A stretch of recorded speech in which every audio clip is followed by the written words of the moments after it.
You know, so many stylists these days are so concerned about how they can get new clients in the chair week after week. And I just want to bang their heads up against the wall. Why? Well, because they're completely overlooking the most important clients of all, and it's the ones they already have.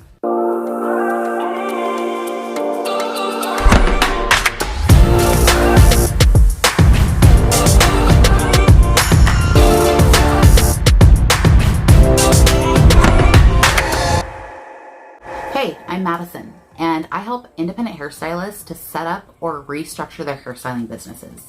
I'll show you how to quiet the noise from all of the unnecessary distractions using organization and truly innovative systems, as well as share some really helpful strategies to connect or reconnect you with your branding, so you can learn the right way to promote your business, especially when you're promoting it online. So today we're going to be talking about client retention, the 4 proven ways to get their butts back in the chair.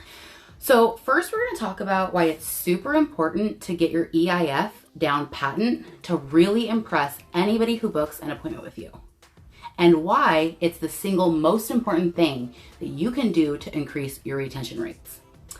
Then we're going to talk about how to set up your marketing strategy so that your clients think of you first when they need to make another hair appointment. Then we're going to talk about the super important way that you can increase repeat bookings. It has a lot to do with the way that you're booking your appointments in the first place.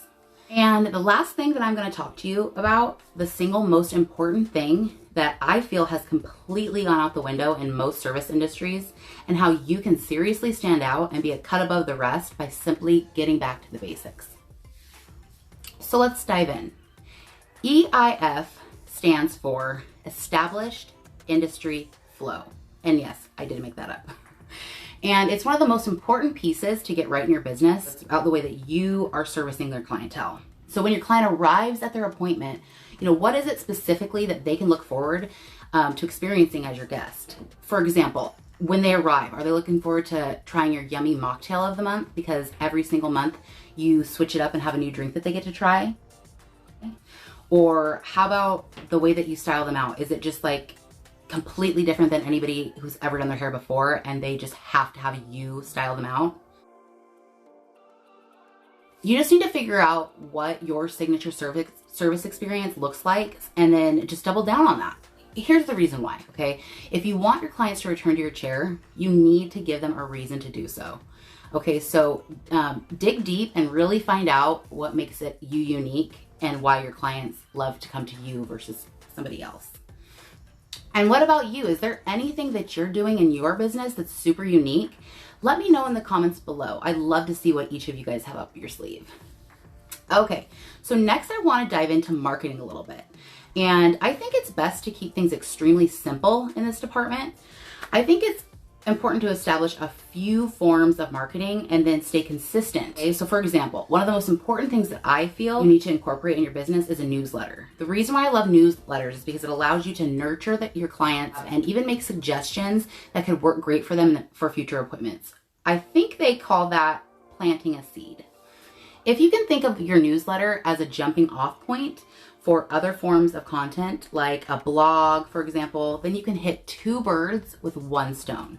The other option is to incorporate into your marketing strategy video, okay? Because video is absolutely dominating right now, and I really don't see that going away anytime soon.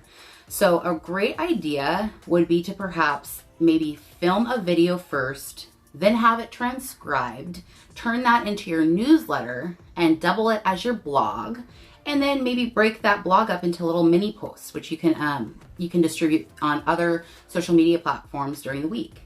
So you can see how if you get really strategic with your marketing strategy, you can build smarter and not harder.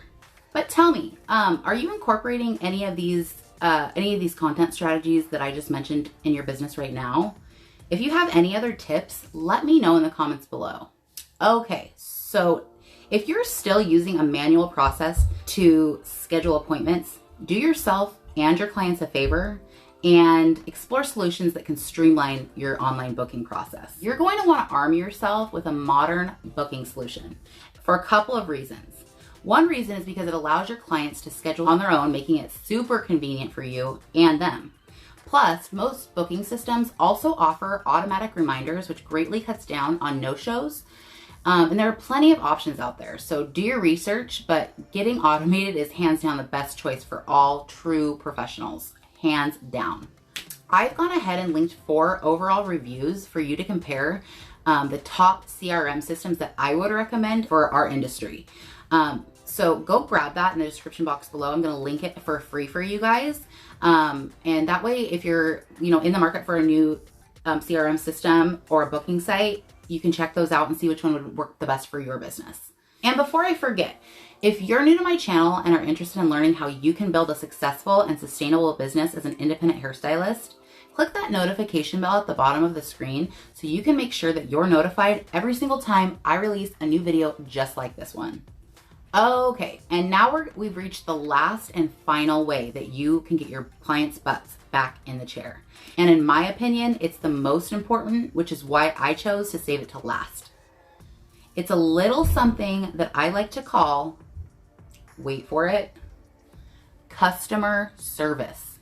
I know, it seems a little like this should be a given, but you would be so surprised how many times I go out these days and it seems to be the one major thing that's lacking.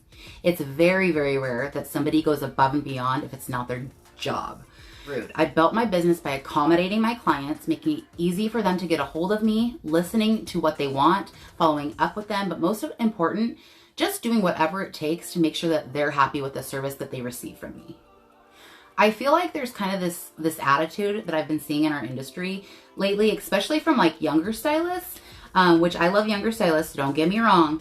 But I feel like it's like they feel like they're as though it's the client who's the problem. Like, for example, when I pop onto these Facebook groups, a lot of times I see stylists who are posting pictures of their client's hair and wanting validation that it looks good, even though their client isn't happy. And even though the picture might look beautiful, the point is that their client wasn't happy. So if you aren't making your clients happy, good luck getting them to come back into your chair. So, I mean, if all else fails, just remember the golden rule: the customer is always right. I really hope this gave you something to think about and was a good reminder to love on the clients that you already have, to ensure that they feel valued and always want to book their hair appointments with you. Thank you so much for watching, and I will see you guys on the next one. Bye.